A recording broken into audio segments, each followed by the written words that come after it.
সবাইকে নমস্কার ও আদাব। আমার নাম অদ্রিজা দাস শ্রেষ্ঠা। আবৃত্তি করছি কবি রবীন্দ্রনাথ ঠাকুরের লেখা লুকোচুরি কবিতাটি।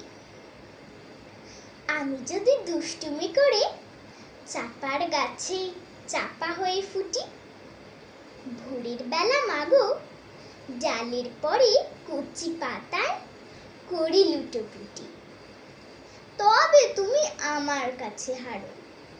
তখন কি মা চিনতে আমায় পারো? তুমি ডাকো, খোকা কোথায় ওরে? আমি শুধু হাসি চুপটি করে। যখন তুমি থাকবে যে কাজ নিয়ে, সবই আমি দেখব নয়ন মেলে। স্নানটি করে চাপার তলা দিয়ে আসবে তুমি পিঠেতে চুল ফেলে। এখান দিয়ে পুজোর ঘরে যাবে, দূরের থেকে ফুলের গন্ধ পাবে। তখন তুমি বুঝতে পারবে না সে তোমার খোকার গায়ের গন্ধ আসে। দুপুরবেলা মহাভারত হাতে বসবে তুমি সবার খাওয়া হলে।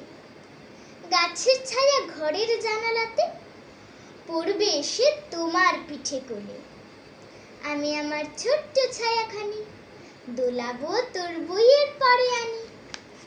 তখন তুমি বুঝতে পারবে না সে তোমার চোখে খোকার ছায়া ভাসে। সন্ধ্যেবেলায় প্রদীপ খানি জেলে যখন তুমি যাবে গোয়াল ঘরে, তখন আমি ফুলের খেলা খেলে টুপ করে মা পড়বো ভুয়ে ঝরে। আবার আমি তোমার খোকা হব, গল্প বলো তোমায় গিয়ে কব। তুমি বলবে দুষ্টু ছিলে কোথা? আমি বলবো না সে কথা। ধন্যবাদ।